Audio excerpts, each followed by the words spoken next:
70 feet तक इसको खुदाई किया गया था, उसके बाद इसका कोई अंत नहीं मिला, उस समय इसको छोड़ दिया गया। मित्रों, भारत चमत्कारों से भरा हुआ देश है। यहाँ हर जगह आपको कुछ न कुछ चमत्कारिक चीजें दिखाई दे ही जाती हैं। संस्कृत से भरे हुए इस देश में बहुत सी ऐसी घटनाएं जो पुराणों और वेदों में उल्लेखित हैं, वह कहीं न कहीं सच दिख ही जाती हैं। आज हम बात कर रहे हैं एक ऐसे धाम की जो भारत के झारखंड राज्य में स्थित है और यहाँ आज भी भगवान परशुराम का फरसा रखा हुआ है, जिससे कभी उन्होंने पूरी पृथ्वी के क्षत्रियों का नाश किया था। दोस्तों, वीडियो शुरू करने से पहले मेरी आपसे एक छोटी सी रिक्वेस्ट है कि यदि आप चैनल पर नए हो तो इस चैनल को सब्सक्राइब करके बेल आइकॉन को ऑल पर सेलेक्ट कर लो और नीचे कमेंट बॉक्स में जय परशुराम भगवान जरूर लिखें। मैं हूँ आपका दोस्त प्रतीक और चलिए शुरू करते हैं। दोस्तों, टांगीनाथ धाम झारखंड राज्य से गुमला शहर से करीब 75 किलोमीटर दूर, रांची से करीब 150 किलोमीटर दूर घने जंगलों के बीच स्थित है।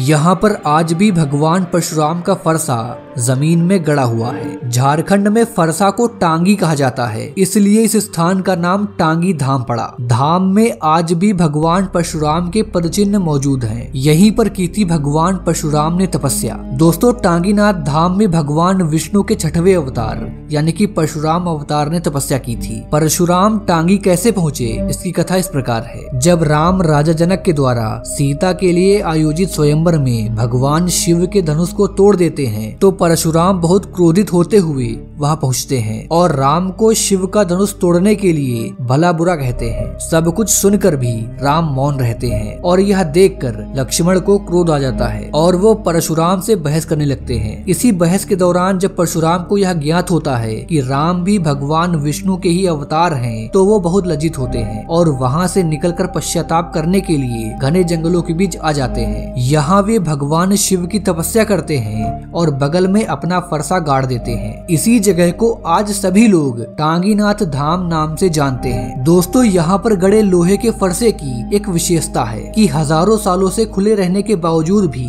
इस फरसे पर जंग नहीं लगती और दूसरी विशेषता ये है कि ये जमीन में कितना नीचे गड़ा है, इसकी कोई जानकारी किसी को नहीं है। फरसे से जुड़ी किंवदंती। मित्रों, कहा जाता है कि एक बार क्षेत्र में रहने वाली लोहार जाति के कुछ लोगों ने लोहा प्राप्त करने के लिए फरसे को काटने का प्रयास किया था। वो लोग फरसे को तो नहीं काट पाए, पर उनकी जाति के लोगों को इस दुस्साहस की कीमत चुकानी पड़ी और वो अपने आप मरने लगे। इससे डर के लोहार जाति ने वो क्षेत्र छोड़ दिया और आज भी धाम से 15 किलोमीटर की परिधि में लोहार जाति के लोग नहीं बसते हैं। टांगीनाथ को क्यों जोड़ा जाता है भगवान शिव से? दोस्तों, कुछ लोग टांगीनाथ धाम में गड़े फरसे को भगवान शिव का त्रिशूल बताते हैं। इसका संबंध शिव से जोड़ते हैं। इसके लिए वो पुराणों की एक कथा का उल्लेख करते हैं, जिसके अनुसार एक बार भगवान शिव किसी बात से शनि देव पर क्रोधित हो जाते हैं। गुस्से में वो अपने त्रिशूल से शनि देव पर प्रहार करते हैं। शनि देव त्रिशूल के प्रहार से किसी तरह अपने आप को बचा लेते हैं। शिव का फेंका हुआ त्रिशूल एक पर्वत की चोटी पर जाकर धंस जाता है और वह धंसा हुआ त्रिशूल आज भी उसी तरह